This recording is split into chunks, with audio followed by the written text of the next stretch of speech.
Yeah, yeah, yeah.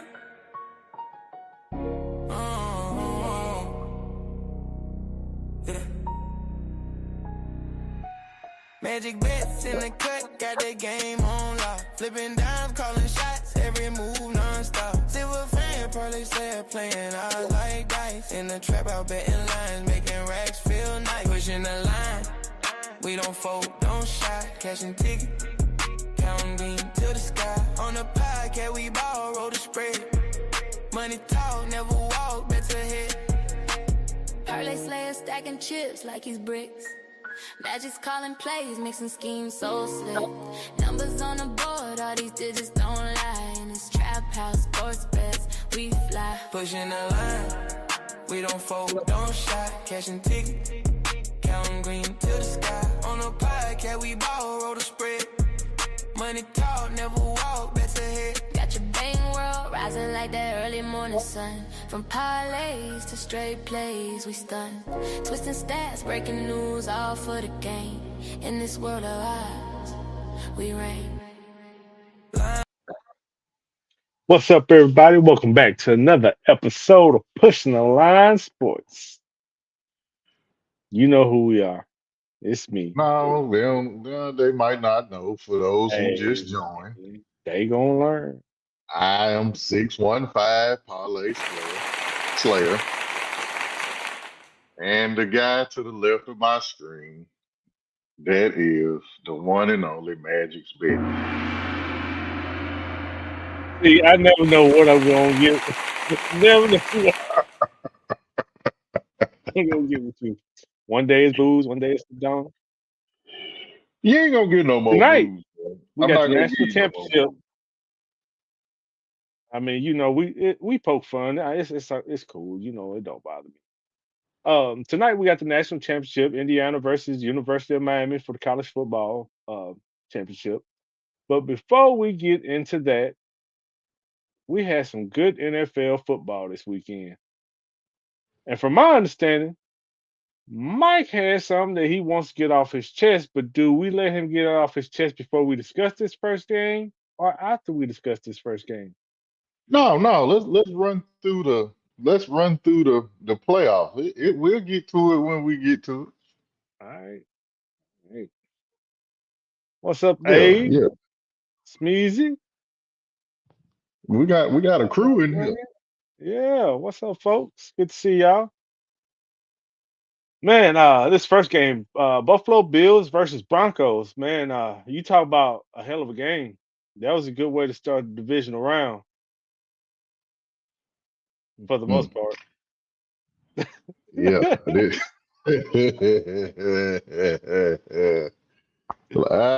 Let's see where we gonna start at. Yeah, so Buffalo they lost. They That's what lost. they did. They lost. So if you haven't heard, or if you just been under a rock today, Sean McDermott got fired. Now, one of us, because I ain't gonna put this heat on you, about 2 weeks ago said when we was talking about the coaches getting hired and getting fired, I mentioned Sean McDermott's name because at that point in time he was 0-6, I believe, or 0-5 in road playoff games. So they beat Jacksonville, and I got maligned. I got talked bad too. Uh, People who don't know me on my YouTube, they called me a moron. They said I didn't know nothing. Sean McDermott ain't going nowhere. Josh Allen was gonna go to the Super Bowl, and they said all kind of stuff. So here we are today. They lose to Denver. Sean McDermott got fired. I went to my YouTube. I was very professional. I didn't say nothing wrong. I just said, hey, you heard it here first. Sean McDermott is out. Hopefully, I see you on the next episode of Pushing the Line. It's not a I told you so. It's just that people watch football with emotion and they act like because they like people that it's not going to happen. So I did write down a bunch of facts about Sean McDermott. He went 98-50 in the regular season. He had the best winning percentage in franchise history, and he won 5 AFC East conference titles, division titles, excuse me. He also went 8-8 in the playoffs, and he went 1-6 on the road. So I went down a rabbit hole just looking at Josh Allen and Sean McDermott's success. I went all the way back to 2020. You know, a lot we always talk about Patrick Mahomes being Josh Allen's kryptonite. He can't beat him in the playoffs, and I had this conversation earlier today, and somebody told me that I guess they was trying to say the Chiefs was a better team than Buffalo, so they couldn't beat them in the playoffs. So I went back and did a little research. It's funny that every year that the Chiefs beat the Bills in the playoffs, Buffalo beat them in the regular season, and sometimes it wasn't even close. So I went back to 2020, and a lot of people they've also said Josh Allen he didn't have no help. Uh, so I'm gonna run this down right quick. In 2020, Buffalo had the second ranked total offense in the league. They were second in points per game. Their defense was 14th in total defense and 16th in points per game. Not bad on the defense. Let's work on the defense, right? Okay, cool. 2021 come along, you fifth in total offense, third in points per game, first in total defense, first in points per game. You don't get it done. 2022, you second in total offense, second in points per game, sixth in total defense, second in points per game on defense. You don't get it done. 2023, you fourth in total offense, sixth in points per game, ninth in total defense, fourth in points per game. You don't get it done. 24 come around. You 10th in offense, second in points per game on offense. Josh Allen wins the MVP. 17th in total defense, and you 11th in points per game. I bring up Josh Allen winning MVP because this is the everybody eats offense that everybody didn't have a problem with last year, but now all of a sudden they got a problem with it. 2025, you don't have an offense, but you fourth in total offense. James Cook leads the league in rushing, got over 100 yards against Denver. Josh Allen had four turnovers on Saturday. They also was third in points per game average on offense in the regular season, seventh in total defense, and 12th in points per game allowed, and you didn't get it done. Josh Allen is great. Josh Allen get in front of a podium and he started crying.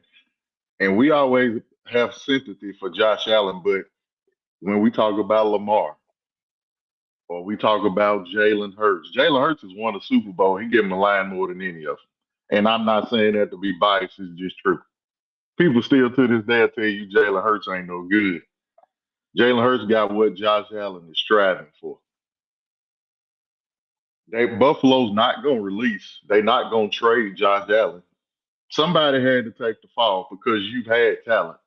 So you can't sit here and tell me Buffalo didn't have no talent. In 2022, Stephon Diggs had over 100 catches, 1,500 yards receiving, and 11 touchdowns. That's not good enough. Okay, fine. Gabe Davis almost had 1,000 yards. You said Khalil Shakir wasn't good enough to be a wide receiver one on that team. He was a wide receiver three with Dawson Knox, with James Cook, and you still didn't get it done. So what's the excuse? Somebody got to take the fall for it. So tell me where I'm wrong. I even also went back and I looked at some of the games that the Bills and the Chiefs had. So on October 21st, you beat the Chiefs 38-20, and you lost to them in 2022 in the playoffs 42-36. That was when Tyreek Hill caught that pass with 13 seconds left. They like Josh Allen so much they changed the playoffs. They they changed. I see it too. They changed the playoff rules so Josh Allen would get a position in overtime. Okay, that rule came to fruition this year. You know what he did, regardless of whatever you want to say, he still threw it. He threw an interception. Now, whether you want to say it was an interception or not, that's on the refs. But the point is, he didn't get it done. So we can't make excuses. John Harbaugh got fired because Lamar Jackson and the Ravens couldn't get it done. So what's the difference between Sean McDermott and Josh Allen not getting it done? I'm stepping off my podium now. You just stated a whole lot of facts. You stated more facts than you stated opinions. Now, your opinion was before this show where you said that pretty much Sean McDermott was on the hot seat. And I don't understand how somebody could have been upset at you for saying that because even Bills fans before last year were saying if he didn't win it, then Sean McDermott was probably out of there. So where'd they change their mind at? because they like him. People like Josh Allen. He's an adorable guy. He's a likable guy. I understand that. But also, Pete Carroll's a likable guy. absolutely. But at the end of the day, Pete Carroll won a Super Bowl. Josh Allen ain't even got the one yet. It's not hatred, people. All I'm doing is telling y'all the truth. I never said Sean McDermott should have got fired. Do I think he should have got fired? No. But when you're quote unquote the best player in the league, to me it's Lamar, but for most it's Josh Allen. When you have the best player in the league going to the playoffs, not enough. It's just not enough. When I was talking to you earlier, I said Michael Jordan had Doug Collins. It wasn't good enough. He got Phil Jackson. He won 6 championships.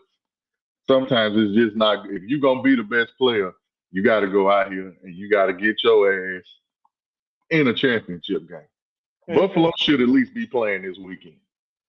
And nobody's saying Sean McDermott is not a good coach because he's a good coach. He makes some mistakes and they all do. But sometimes an organization needs a change of scenery for success, and sometimes a coach needs a change of scenery for success. That's it. And if I'm Sean McDermott, I was thinking about this earlier a while ago. I didn't win with Josh Allen. I'm gonna take my ass to Baltimore, see if I can win with Lamar. I mean that is valid. Now you said who does the responsibility fall on? A lot of times you see it fall on the player, and a lot of times you see it fall on the coach. But at the same time, you have a man in the front office that just fired this head coach and is spearheading the search for the new coach. He just got like a promotion to 2 other positions within the organization, and you're supposed to be putting players around Josh Allen to make him successful. Did you do that? And that's an argument to be had. That's the argument to be had. If you feel like Josh Allen didn't have enough, you should have said something last year when he won MVP. And then I hear the big thing is, well, they should have went out and got Jalen Waddle. Jalen Waddle come out the game every other play. Then I hear, well, 2 of their receivers got hurt. Gabe Davis, who's done a little bit more than me this season, and I ain't played one damn game. And Tyrell Shavers, he was decent, but no, they just lost. They didn't have enough. They didn't have enough last year. He shouldn't have won MVP last year. This is not no hate on Josh Allen. It's not no hate on Sean McDermott. But at the end of the day, you just not getting it done. Somebody had to go, and it wasn't going to be Josh Allen. Nope. Too much money invested. That's just it. I seen today, I don't know how true it is. I don't know how aggressive this is. Buffalo is going to try to possibly see what Minnesota wants for Justin Jefferson. That's perfectly fine. In the fantasy world, if you can stack Justin Jefferson and Josh Allen, you're probably going to win a whole bunch of fantasy games. Mm-hmm. But in them games that Josh Allen need to come through, say they play Denver again, or they play Houston again, or they play New England again, and they lose, then what you going to say? We always got an excuse instead of just looking at what it is. Josh Allen didn't play good yesterday. Saturday, excuse me. He just didn't play good. And he cost Sean McDermott his job. And it's okay. He gonna get another coach. Josh Allen gonna be great. Buffalo gonna compete again. But guess what? Next year, that same kryptonite that y'all sick of hearing about, he's probably gonna be in the playoffs. And if you want to add insult to injury, the franchise quarterback for the team that just knocked you out of the playoffs is also out of the playoffs himself because he fractured his ankle. Absolutely. Bo Nix fractured his ankle, and New England is probably on their way to the Super Bowl. I'd say so. If Jared Stidham goes out and has this stellar game, you're about to see the Brock Osweiler effect. If Jerry Stidham go out and get this done, man, he'll be the Nick Foles of Denver. Because that'll be crazy. It That'll be would. crazy. It would. Let's move on to this next game. And by the way, Seahawks just scored again. Oh, buddy. Ooh-wee. Jesus Christ. That was bad. Woo! That was bad. You knew by the way that game started out, it was gonna be a good game, but we didn't realize it was only gonna be a good game for one team. Yeah. Ooh. Seattle, if they playing like that, man, they gonna be hard to beat. If Sam Darnold plays mistake free with that defense playing like that, man, they hard to beat. Now, I don't hate San Francisco. I understand the San Francisco, the new rivalry with Philly and all that, but they just kicked their ass, man. San Francisco just didn't. They didn't have enough. They didn't have enough. So with that game, Zach Charbonnet, he is also out. He tore his ACL. Yep. Going into that game, Sam Darnold was questionable on the injury report. We didn't know how he was going to play because of his oblique, and he hadn't practiced. And that sent a lot of money towards San Francisco and the spread, giving them the points, and then they go get blown out. That just lets you know that this defense can carry Sam Darnold if he's unhealthy. Yeah, and at the end of the day, you could tell he was struggling a bit. He was a little off with his passes. He probably somewhere later with a heating pad on today, but that defense, for whatever reason, that defense believes that Sam Darnold can go out there and get it done. At the end of the day, you kind of want to see Sam Darnold go out there and get it done. He's kind of been cast off since getting drafted. High, might I add. He was a top 10 draft pick. And it looked like he's found a home in Seattle. And they got a great team around him. And Mike McDonald, he got him playing.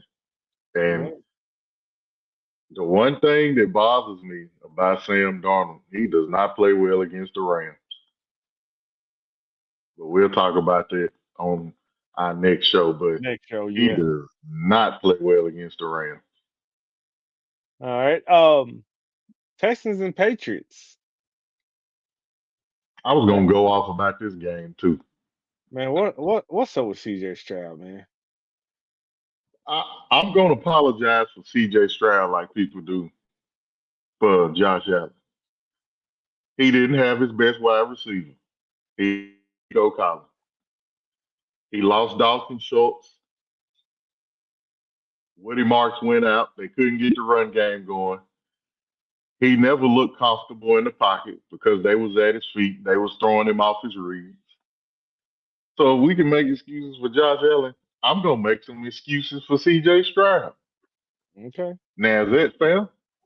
Probably not. But you know what it is?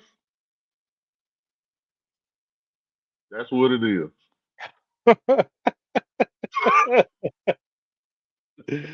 Oh man, the Patriots defense played like I thought the Houston Texans defense was going to play. I actually texted that out. I said, "Damn, the Patriots defense looked like." And the crazy part about it, bro, Houston defense played a hell of a game. Yeah, they played a hell of a game. They did everything they could except play offense to try to get this Houston team to win. Man, CJ Stroud, he just couldn't.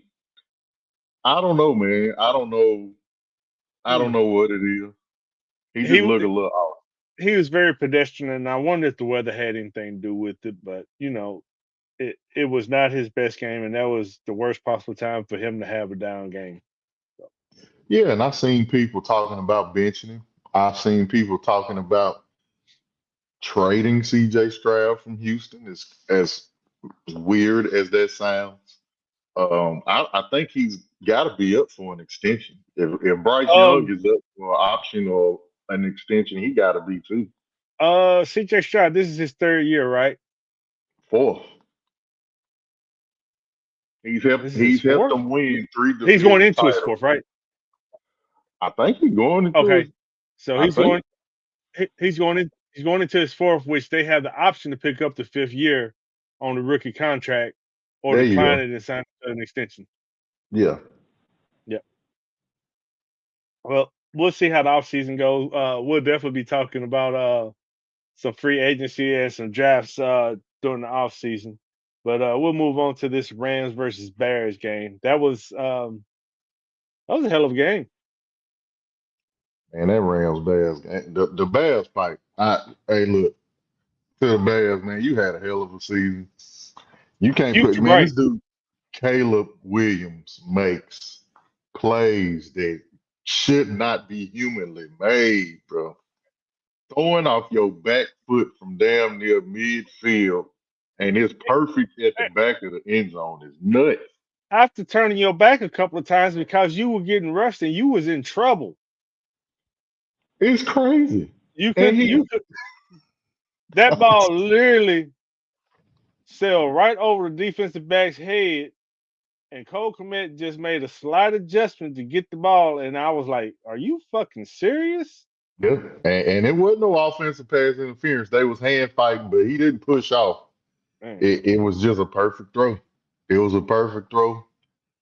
That last play where he threw the interception, I believe it was to Cam Curl. It looked like DJ Moore quit on the route. You could see the frustration on Caleb Williams. DJ Moore may not be on the Bears next season. I mean, they're gonna have a stern talking. Yeah, That's sure. They're gonna have a stern talking. Tyree Stevenson's still there after his little mishap last year, so DJ Moore is a little more important to him. But if the trade market heats up and somebody wants DJ Moore, he might be out of there. yeah, that is true. That's true. So it sets up for the Ram. We'll talk about this later this week uh, on Friday, but it sets up for the Rams versus Seahawks to go to the Super Bowl, which solidifies what we discussed last show about NFC West being the strongest division. They showed it. They showed it. They showed it.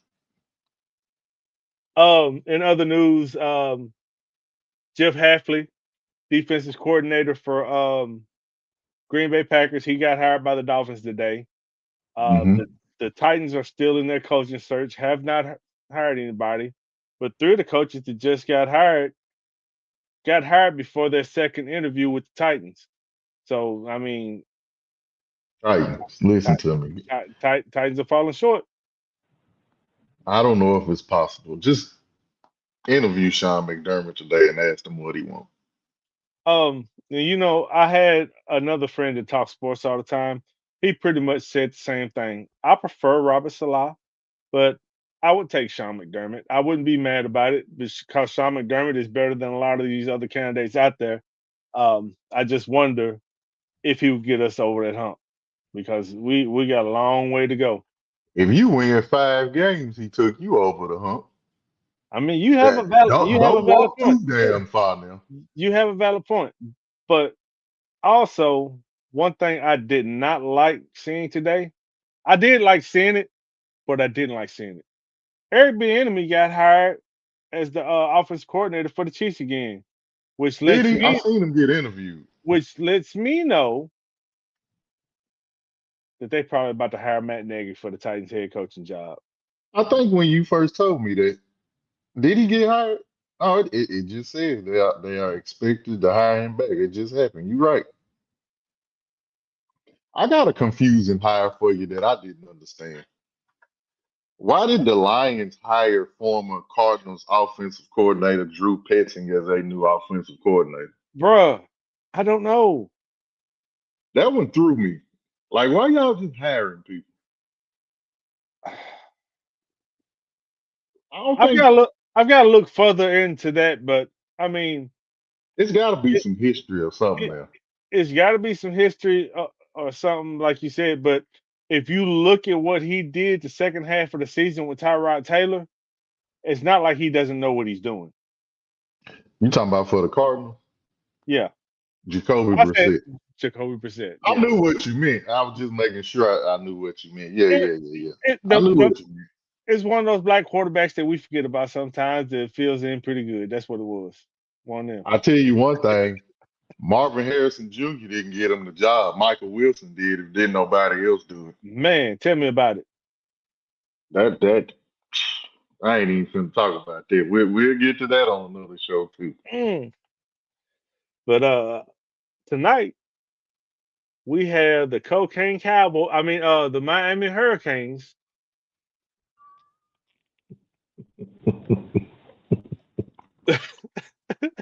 versus the Indiana Hoosiers. The Hoosiers. Man, you know what? Hoosiers. When it gets down like this tournament time, just like when you watch basketball, man, it just comes down to a battle of wheels, bro. Who wanted more? Miami, you know what their defense is. Their defense is good. We was on the phone earlier. I told you I ain't got a lot of analysis, man. Carson Beck, go be efficient. Don't turn the ball over. Get the run game going. Get the ball to Malachi Corley as much as you can. If you Indiana, just continue doing what you do until it's over with. If they So can't stop it, don't change it. what confused me is this line opened up at 7.5 points in favor of Indiana. Hmm. Um, and it's only 8.5 now. But this is basically a home game for Miami. That's how good people think Indiana is. Indiana been kicking. When was the last time Indiana had a close game? Was Um, it Penn State? I believe so, but something else you might want to think about is they both had a common opponent this year in Ohio State. Indiana beat them 13-10. Miami beat them 24-14. Yeah, he threw that pick six too. I remember. Yeah. Something Uh, else. Go ahead. mm. I like it. I mean, until somebody beat Indiana, man, I can't go against Indiana. But I It's will hard. say this. I'll say this and I'll throw it to you. Carson Beck can raise his draft stock if he go out here and have a game tonight. He can, and all he need to do is look for Malachi Tony. Well, Malachi Corley didn't. I Huh? meant Malachi Tony. I said Malachi Corley. I meant Malachi Tony earlier. My Who bad, people. who is Malachi Corley? I know that name. I do too. He played for That's somebody. he do. I thought that's who it was. But he caught what? Malachi Tony caught 99 catches for 1,089 yards and 9 touchdowns as a true freshman.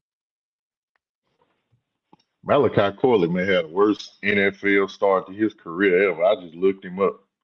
He got he's a receiver for the Browns and got drafted by the Jets. Good God. That's Golly, awful. shit from shithole to shithole. That's awful, man. That's awful.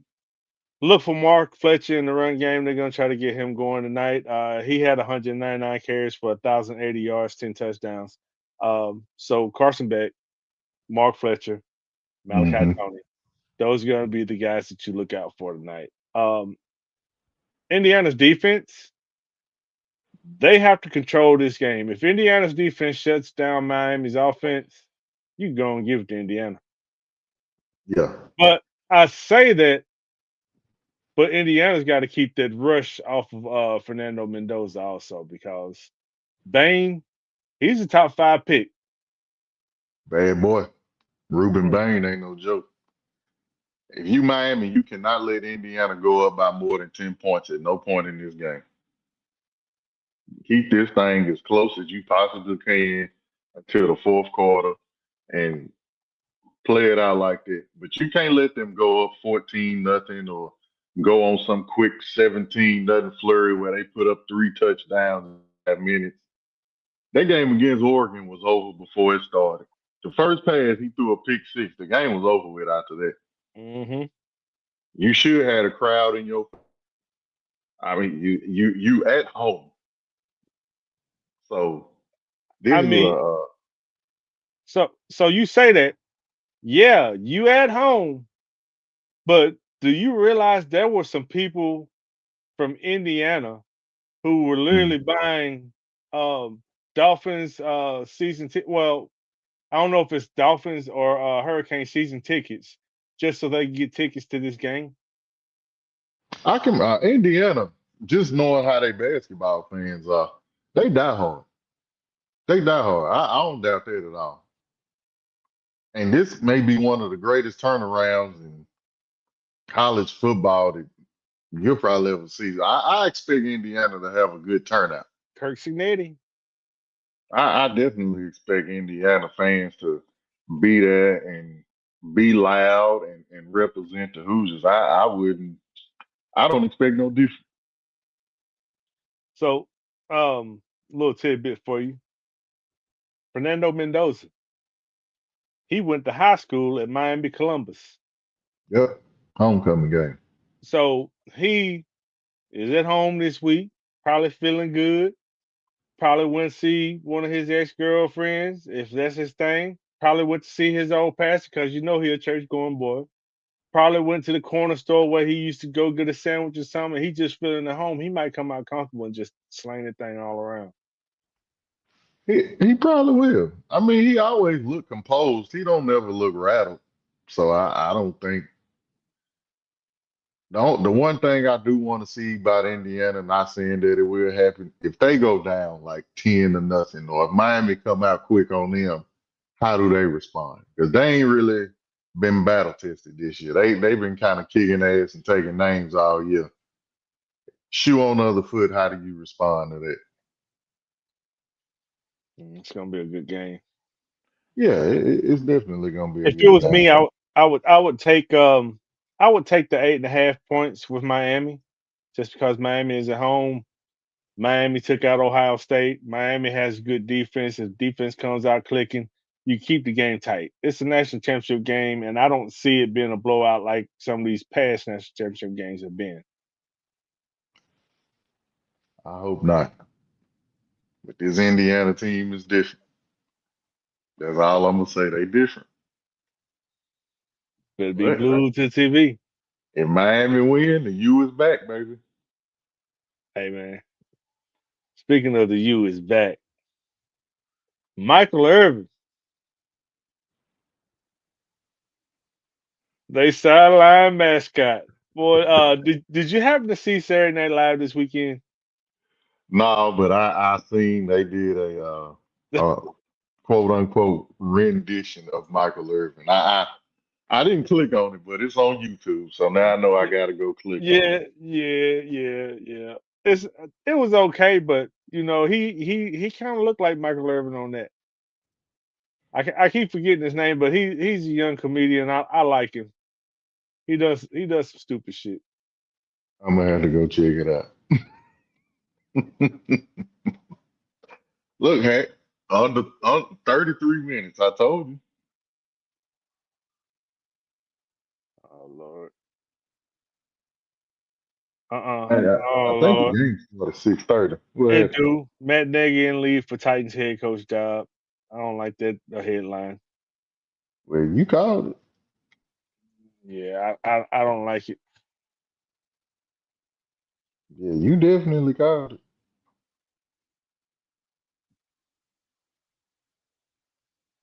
Moment of silence for my Titans. Man, I didn't even tell y'all about today, man. First of all, most people are off. Of course, is we are in observance of Martin Luther King birthday today, but his birthday was last week. But usually I was supposed to tell y'all at the beginning of the show what today is. Are you ready for this one? It's National Popcorn Day. And you I'm about look to go like a downstairs guy and that give me a like bag. I like hot cheese popcorn. Oh, have you had the one by Smart Foods, the The one Doritos? I eat. Yeah, That, that's hey yeah. boy. We got some in the cabinet right now. Fine. Hey man. As a Yeah, matter of fact, real I'm about good. about to put some more in my shopping cart. Absolutely.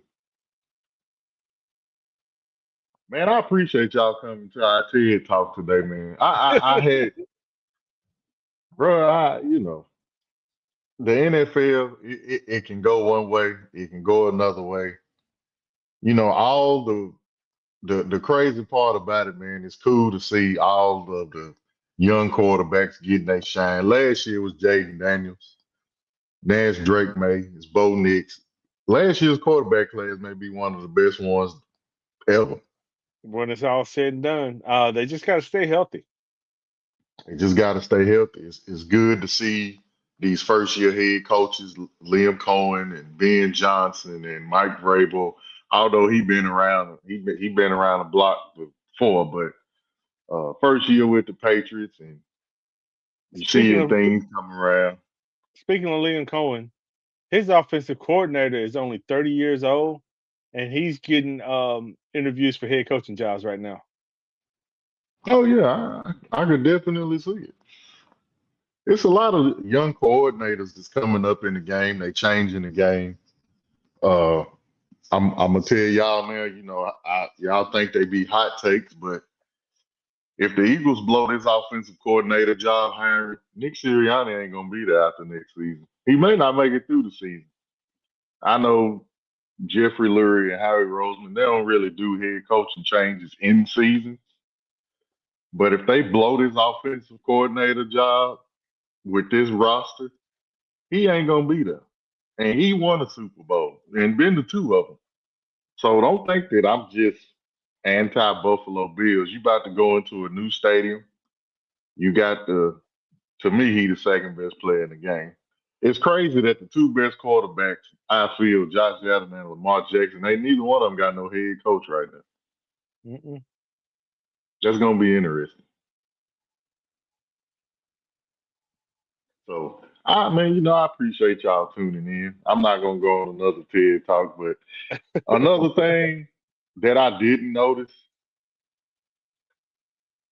and we can leave. You ain't even got to answer it. You can cut the music on if you want to.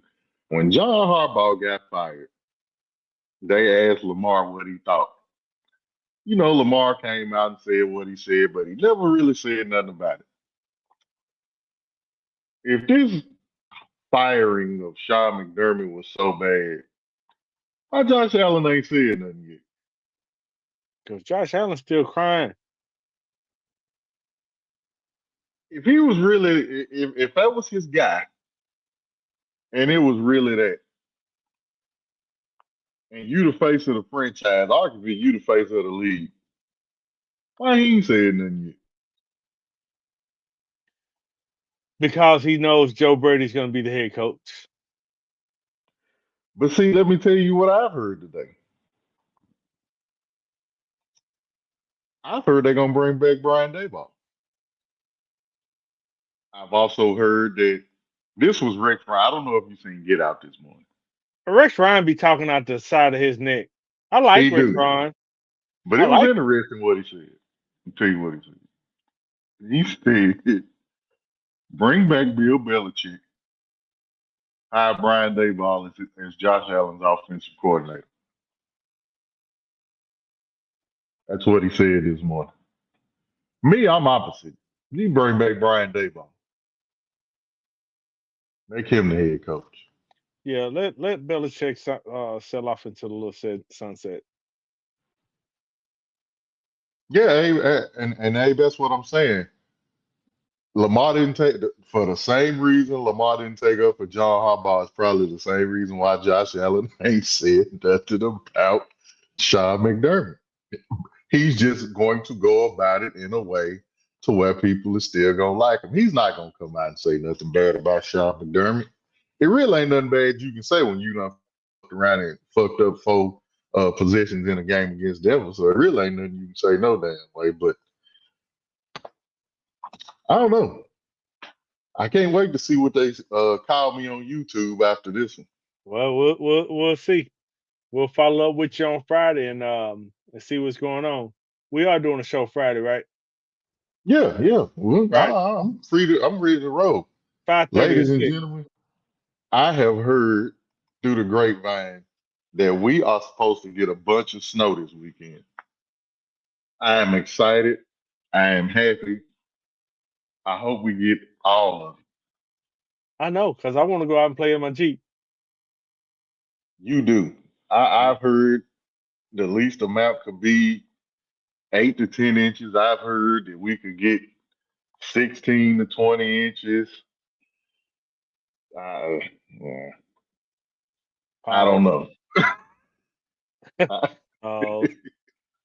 I don't know. But either way, bring it on. I'm ready for it. Let's go. All right, our local listeners, if you get stuck and need something and we get all this snow, give me a shout. Other than that, we out. Peace, love y'all. Hair grease, all that. Hoosiers. I'm moving swift like the wave in the night. Heavy hitters in the game, got the insight. Magic with the tips, and 1-5 with a hit. Potty tan worldwide. See us never miss.